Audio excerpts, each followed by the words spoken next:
দুটি মানুষের কথা আমার বেশি বেশি মনে পড়তেছে, শহীদ ভাই আর এই দরবারে যারা আছে অনেকেই তাদের চিনি, বাড়ি যারা তারা তো চিনে। পরে আমাদের শিবচর থানার কয়েক এলাকার মানুষ চিনে। আমাদের কাদিরপুর বাজারে দোকান আছিল, আমার শাহজাহান খলিফার ছেলে জসিম চলে গেছে আপন দেশে।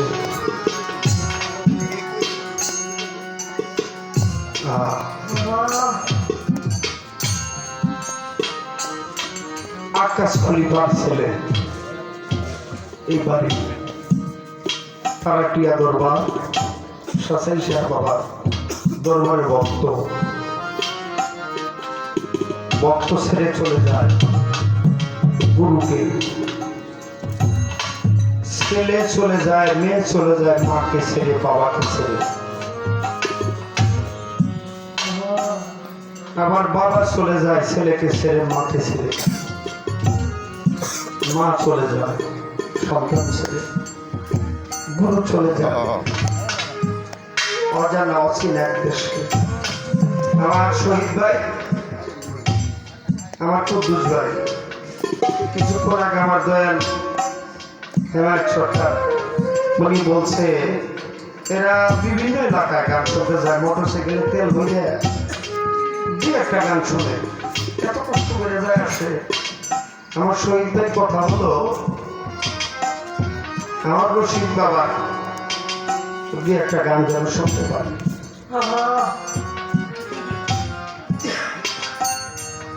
বিরহ বেদনা এটাই তো দিছে। যদি কোনো মানুষের কাছ থেকে কিছু হারিয়ে যায়, আমার কুদ্দুস ভাই একটা কথা বলছে, কুদ্দুস হাওলাদার মনে হয় 2-3 দিন আগে টেলিফোন হয়েছে আমার সাথে। কুদ্দুস মাঝির মোবাইল দিয়ে। মানে আমি তো এমনি চিনি, কিন্তু পরিচয় দিছে এমন একটা পরিচয়। রশিদ, জাহাঙ্গীর ব্যাপারীর কাছে বসে এত গান শুনছি তোমার, আমার শরীরটা ভুলে গেছে।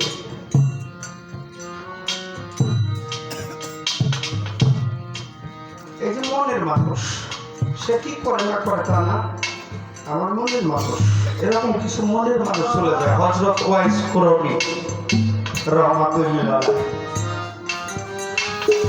আল্লাহ রাসূলের এমন প্রেমিক ছিল, এমন ভক্ত ছিল। ওয়াইস করণী রাহমাতুল্লাহ যখন ছোট, ওনার বাবা পৃথিবী ছেড়ে চলে যায়। হযরত ওয়াইস করণী রাহমাতুল্লাহ, ওনার বাবার নাম ছিল আমের। ওনার একটা ব্যবসা ছিল বাবা। এই ব্যবসাটা হলো এই যে থান কাপড় বিক্রি করে, পিস কাপড়, এই কাপড় চোপড় বিক্রি করতো ওয়াইস করণীর বাবা। হঠাৎ করে চলে গেল তার আপন দেশে। ওয়াইস করণী ছোট, ব্যবসা বাণিজ্য ওরকম করতে পারে না। হঠাৎ করে বাবা ছেড়ে চলে গেছে পৃথিবী ছেড়ে। একমাত্র মা,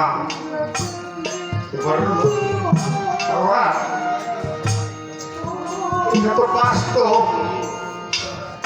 পৃথিবীর মধ্যে যায়, বাবা চলে যায়, মা থাকে। আর ওই সংসারে যদি কোনো ছেলে মেয়ে থাকে, ওই সংসারে কোনো ছেলে মেয়ে থাকলে তাদের মতো নিরুপায়, এত অসহায়, এত দুঃখী পৃথিবীর মধ্যে আর কেউ থাকে না। একমাত্র ওয়াইস করণী রাহমাতুল্লাহ, তার মা, তার ঘরের মধ্যে বাবা তো চলে গেল। কি ভাই সমস্যা?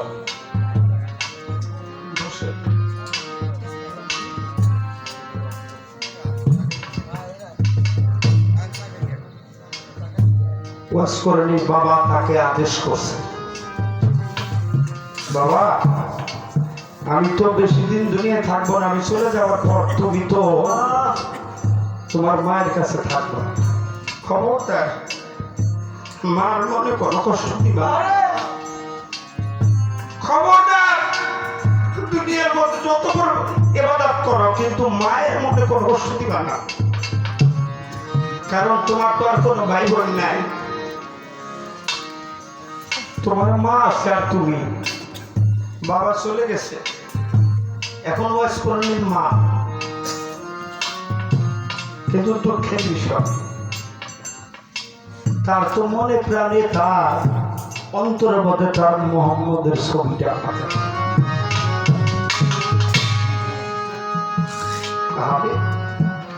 এদিক দিয়ে মাকে ছেড়ে যে তার গুরুকে দেখতে যাবে, তার বন্ধুকে দেখতে যাবে, সেই কায়দাটা নাই। কারণ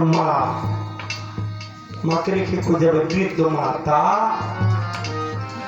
চোখে দেখতো সমস্যা ছিল না, কিন্তু তার মায়ের দুই চোখ অন্ধ, মা করে চোখেও দেখে, মনটা বেজা। কিন্তু যদিও মায়ের চোখ অন্ধ, কোন সন্তান বাবা মার কাছে যদি কোনো সমস্যা থাকে, মা আর বাবা টের পায়। মা বুঝতে পারতেছে, বাবা পাগল, তোর মনের মধ্যে না জানি কোন কষ্ট। পাগল ওয়াইস করণী বলে, মা আমি তো তোমাকে ছেড়ে কোথাও যাইতে পারি না, কিন্তু আমার মনে বড় শখ, আমার বন্ধুকে একটা নজর আমি দেখে আসবো। যারা তরিকাবাদী লোক, যারা মুরিদ হই, যারা বায়াত হই, সব কিছু ত্যাগ করে, মা ছিল চলে গেছে, বাবা ছিল চলে গেছে, তারপরে আমার দীনবন্ধু, আমার মোর্শেদ, আমার মনহু চান, আমার শাসাই চান, আমার শাহিন চা, আমার মুজিব বাবা, তার কাছে আত্মসমর্পণ করলাম। আমার বন্ধুকে একটা নজর আমি দেখবো, এটাই তার মনের মধ্যে ভাবনা। ওয়াইস করণী মার আদেশ পাওয়ার আশা করে মাকে বললো মা যদি একটাবার হুকুম দাও আমার প্রিয় বন্ধু আমার মসজিদকে একটাবার দেখবো। পাগল বললো মা বাবা, পাগলের মা বললো বাবা তুই যে যাবি আমি তো ঘরের মধ্যে একা, আমার ছেড়ে যাবি কিন্তু তাড়াতাড়ি আসবি, যত তাড়াতাড়ি পারস চলে আসবি। মাকে ছেড়ে গেল আমার পিয়ারা হাবিবের বাড়ির কাছে। আমার পিয়ারা হাবিব ঘরের মধ্যে বসা মা ফাতেমা দেখতেছে আমার বাবা কেমন যেন করে, কেমন যেন আনমন একটা ভাব। মা ফাতেমা জিজ্ঞেস করে ইয়া রাসূলুল্লাহ বাবা আপনার মনটার মধ্যে কোনো সমস্যা কারণ আছে? কারণ কি? আমার দয়াল নবী কয় ফাতেমা আমার এই মুহূর্তে যে একটু বাইরে যেতে হবে, আমার এই মুহূর্তে একটু বাইরে যেতে হবে। ফাতেমা বললো বাবা তুমি না এই মাত্র বাইরে থেকে আসলা, কেবলমাত্র ঘরে ঢুকলা আর এখন আবার বাইরে যাইবে? মা ফাতেমা এই কথা কয় আমার দয়াল নবী কয় না মা আমাদের বাইরে যেতে হবে, এমন কিছু কথা যে কথা মানুষের কাছে বলা যায় না, আমাকে এই মুখে যেতে হবে। আমার পিয়ারা হাবিব বাইরে চলে যায়। ইতিমধ্যে বাড়ি হাজির হয়, বাড়ির মধ্যে ওয়াইসকরণী হাজির হইয়া গেল। ওয়াইসকরণী কান্নার সুরে ডাকিতে লাগিল কে আছো? আমার বন্ধু কোথায়?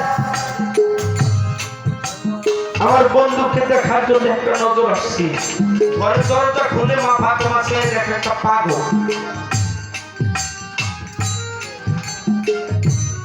সে দেখে পাগলের চোখে চাঁদা পানিগুলি ঝরঝর করে পড়তেছে। আমি অনুরোধ করতেছি যারা গুরুবাদী লোক, যারা গুরুর ভক্ত তারা একটু মনোযোগ দিয়ে শুনবেন, সবাই তো শুনতেছি ইনশাআল্লাহ। পাগল ওয়াজ করেনি চেহারা দেখে মা ফাতেমা কয় পাগলের সারা শরীরে ময়লা আবর্জনা, চোখে তাজা পানি ঝরঝর করে পড়তেছে। কে তুমি? পাগল বলে আমি কে? আমি তো তা জানি না, কিন্তু আমি যে আমার বন্ধুকে দেখার জন্য আসছি। ওয়াজ করেনি কথা শুনে মা ফাতেমা বলল তুমি কে? আমি কে তা তুমি জানো না, তা তোমার জানার দরকার নাই। ও মা ফাতেমা, ও মা ফাতেমা তুমি একটা ভাগ বলবো আমার বন্ধু কোথায়? ফাতেমা চোখের পানি ছেড়ে দিয়ে বলে যে আমার সাথে জীবনে দেখা সাক্ষাৎ হয় নাই, আমি যার দেখি নাই, আমার যে দেখি নাই, আমার নাম ধরে সে কিভাবে ডাকে তুমি কে? পাগল ওয়াজ করতে বলে ও মা আমারও তোমার চিনার দরকার নাই, আমি দেখে। ও ফাতেমা একটা বার বলো তোমার বাবা কোথায়, আমার বন্ধু।